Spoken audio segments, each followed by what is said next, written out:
اسلامی معاشرہ تھا جس کی بنیاد کتاب پر رکھی گئی. اور عالم یہ ہے کہ سرور کائنات نے جو سوسائٹی قائم کی، جو معاشرہ قائم کیا، وہ کتاب کی بنیاد پر تھا. چنانچہ بلال حبشہ سے، صہیب روم سے، سلمان فارس سے آئے اور کتاب کی سوسائٹی ممبر بن گئے.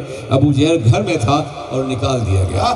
پتہ چلا ہمارا معاشرہ، اسلامی معاشرہ اسی وقت ہوگا جب ہمارے ہاتھ میں کتاب ہوگی اور ہمارے دماغوں میں علم ہوگا اور ہمارے دل میں محبت مصطفیٰ کی جولانیاں ہوں گی. اگر ہم اس سے خالی ہوئے تو ہمارا معاشرہ اسلامی معاشرہ نہیں ہو سکے گا. عزیزان ملت اسلامی، ذرا سوچئے، عقائد و جہاں جب جلوہ گر ہوئے تو پورے حجاز میں صرف 70 افراد لکھنا جانتے تھے. 17 افراد. لیکن جب آپ نے پردہ فرمایا تو 1,24,000 صحابہ کے ہاتھ میں قلم عطا فرما دیا تھا. نون والقلم کی ایسی واضح تشریح عملاً دنیا نے کبھی نہیں دیکھی ہوگی. آپ اندازہ فرمائیں کہ وہ دور کہ جب اللہ کے رسول نے ہمیں قلم عطا فرمایا تھا اور صدیوں تک قلم کی دنیا پہ ہماری حکمرانی رہی، لائبریریاں بھری رہی، ہمارے تحقیق اور ریسرچ کو دنیا باضابطہ بنیاد بناتی رہی، لیکن آج ہمارے ہاتھ میں قلم نہیں رہ گیا. اہل جہاں آؤ یہ جاگیر سنبھالو. بہت پہلے ہم نے کہہ دیا ہے، اہل جہاں آؤ یہ جاگیر سنبھالو. ہم مملکت لوح و قلم بیچ رہے ہیں. لوح و قلم کی مملکت بیچ کے آپ نے غیروں کے حوالے کر دیا، جس کا نتیجہ یہ ہوا کہ وہ خلاؤں میں پرواز کر کے خون برسا رہے ہیں، بم برسا رہے ہیں، زمینیں تباہ کر رہے ہیں. لوح و قلم اگر آپ کے ہاتھ میں ہوتا تو آپ خلاؤں میں پرواز کرتے مگر خون نہ بہاتے، پھول برساتے. اس لیے کہ نبی رحمت گوارا نہیں کرتی کہ آپ کسی پہ ظلم کریں، کسی آبادی کو تباہ کریں اور کسی کو برباد کریں. بے شک آپ نے دین سے علم سے علیحدگی اختیار کی، دیوانگی رہ گئی اور وحشت رہ گئی، اس کے علاوہ کچھ بھی نہیں رہ گیا. حضرات لوٹ جائیے ماضی کی طرف. جس قرآن نے آپ کو عظمت عطا فرمائی تھی، جس قرآن نے بلندی عطا فرمائی تھی، جس قرآن نے آپ کو کائنات پہ غلبہ عطا فرمایا تھا، جس قرآن کی تعلیم نے آپ کو سمندروں پہ غلبہ عطا کیا تھا، جس قرآن پاک کے نظام زندگی کے سامنے پہاڑوں کی بلندیاں جھکی ہوئی تھی، دشت و دشت سے دریا بھی نہ چھوڑے ہم نے، یہ میرے لیے نہیں بلکہ امت مسلمہ کے لیے کہا گیا ہے. عزیزان ملت اسلامیہ، ذرا سوچیے اور غور کیجئے کہ آج ہم کہاں کتنے رسوا ہو چکے ہیں. قرآن پاک کو چھوڑنے کی بنیاد پر نظر آئی ہے دنیا میں ہوا ناسازگار اپنی، گلے باغ خلیلی بھیج دے باد بہار اپنی، طریق مصطفیٰ کو چھوڑنا ہے وجہ بربادی، اسی سے قوم دنیا میں ہوئی بے اقتدار اپنی. ہمیں کرنی ہے شاہنشاہ بتا کی رضا جوئی، وہ اپنے ہو گئے تو رحمت پروردگار اپنی. بیٹھے ہو اٹھا ہو بارگاہ ناز کا پردہ، کہانی در پہ کہتا ہو شفیق جان نثار اپنی. وہ معزز تھے زمانے مسلمان ہو کر اور ہم خار ہوئے تارک قرآن ہو کر. ہماری رسوائیوں کا سبب قرآن سے دوری ہے، قرآن سے جدائی ہے، قرآن سے کے نظام سے انحراف ہے، قرآن پاک کے آئین زندگی اور طرز حیات کو نہ چھوڑ دینا ہے، جس کی بنیاد پہ آج ہم رسوائیوں دو چار ہیں. اگر ہم چاہتے ہیں ہماری عزت رفتہ ہمیں مل جائے، اگر ہمیں چاہتے ہیں وقار رفتہ واپس آ جائے، اگر ہم چاہتے ہیں کہ تاریخ ہمیں عظیم ناموں سے یاد کرے، اگر ہم چاہتے ہیں کہ مستقبل ہمارے ہاتھوں میں ہو، تو ہمیں اپنے آج کو سنوارنا ہوگا، آج کو آراستہ کرنا ہوگا کل کو سنوارنے کے لیے، کل کی عظمتوں کے لیے. آج اگر ہم نے قوم کو بیدار کیا، آج اگر قوم کے نونہاروں کو تعلیم دی، تو کل اگر مکمل ہمارا نہیں ہوا تو ایک باعزت کل ہمارے پاس ہوگا. لیکن یاد رکھیے وہ قومیں جو اپنے ماضی کی بنیادوں پر اپنے مستقبل کی دیواریں اٹھایا کرتی ہیں، وہ قومیں زندہ رہتی ہیں، اور وہ قومیں جو اپنے ماضی کو چھوڑ دیتی ہیں وہ قومیں مٹ جاتی ہیں.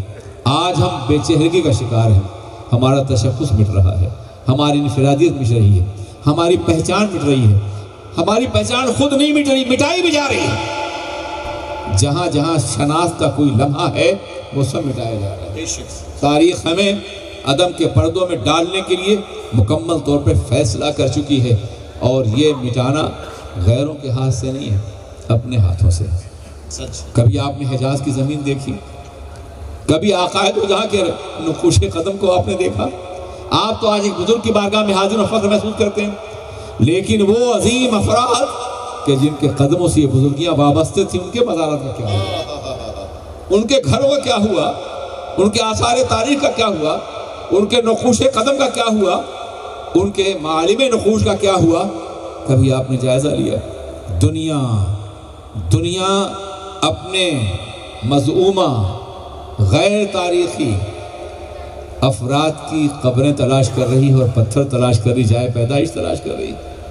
آج دنیا کا یہ عالم ہے، مسجد اقصیٰ کی دیواروں کے نیچے ایک پتھر تلاش کیا جا رہا ہے جس کا تعلق جناب موسیٰ سے تھا، اور آج ہم ان تمام سنگریزوں کو مٹا چکے ہیں جہاں رسول کے نقش قدم پڑے تھے۔ اللہ اکبر!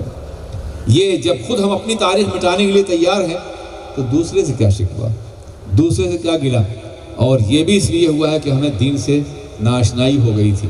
جس دور میں ایک باطل قوت کا غلبہ ہوا ہے، اس دور میں مسلمان واقعی پسماندہ ہو گیا تھا علمی اعتبار سے، صرف روایات تھیں، صرف رسمیں تھیں، اور آج وہ پسماندگی مسلسل آگے بڑھ رہی ہے۔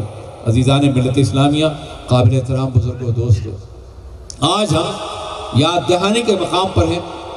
شعور رفتہ کو واپس لانے کے لیے ہم کچھ کر گزرنے کی بات کرنے کے لیے حاضر ہوئے ہیں، اس لیے توجہ سماعت فرمائیں۔ میں یہ عرض کر رہا تھا کہ حضور سید عالم سرور کائنات محمد الرسول اللہ علیہ السلام دین کے داعی بن کے آئے تھے اور ایک عظیم علمی اور فکری اور شعوری انقلاب لے کر کے آئے تھے۔ دنیا کے لٹریچر میں انسان کی ذہنی صلاحیتوں کتنے نام ہیں؟ کبھی آپ تلاش کیجئے۔ قرآن عظیم میں جو نام دیے ہیں ان ناموں کو دیکھ کر کے حیرت ہوتی ہے کہ آج سے 1400 سال پہلے کلام الہی نے ہماری صلاحیتوں کو جو نام دیے ہیں اس میں فکر ہے، تدبر ہے، نظر ہے، مشاہدہ ہے، بصیرت ہے، بصارت ہے، تفکر ہے۔ آپ اندازہ فرمائیں، یہ سارے نام قرآن کے دیے ہوئے نام ہیں۔ کیا ہم فکر کے راستے پہ چل رہے ہیں، تدبر کے راستے پہ چل رہے ہیں، مشاہدے کے راستے پہ چل رہے ہیں، بصیرت کے راستے پہ چل رہے ہیں، بصارت کے راستے پہ چل رہے ہیں، معرفت کے راستے پہ چل رہے ہیں، عرفان کے راستے پہ چل رہے ہیں؟ کیا ہمارے اندر ان تمام صلاحیتوں کا ایک حصہ بھی موجود ہے؟ اگر ایسا ہوتا تو خلا ہمارا ہوتا، چاند ہمارا ہوتا، زمین ہماری ہوتی، ساری کائنات ہماری ہوتی۔ زندہ باد، زندہ باد، نعرہ تکبیر، نعرہ رسالت، خطیب ایشیا و یورپ، مفکر اسلام۔ افلا تعقلون، افلا تشکرون۔ تم فکر سے کیوں نہیں کام لیتے؟ تم عقل سے کیوں نہیں کام لیتے؟ تم شعور سے کیوں نہیں کام لیتے؟ تم ادراک سے کیوں نہیں کام لیتے؟ تم مشاہدے سے کیوں نہیں کام لیتے؟ تم بصیرت سے کیوں نہیں کام لیتے؟ تم بصارت سے کیوں نہیں کام لیتے؟ تم تدبر سے کیوں نہیں کام لیتے؟ سیر فکر سے کیوں نہیں کام لیتے؟ افلاک پہ غور کرنے سے کیوں نہیں کام لیتے؟ زمین کی سطح میں کیوں نہیں اترتے؟ اور سمندروں کے نیچے مدفون خزائن کا جائزہ کیوں نہیں لیتے؟ کیا یہ قرآن پاک کی تعلیمات نہیں تھی؟ مگر یہ ساری توانائیاں دوسروں کنٹرول میں، اس لیے کہ ہم نے صدیوں سے قرآن پاک کو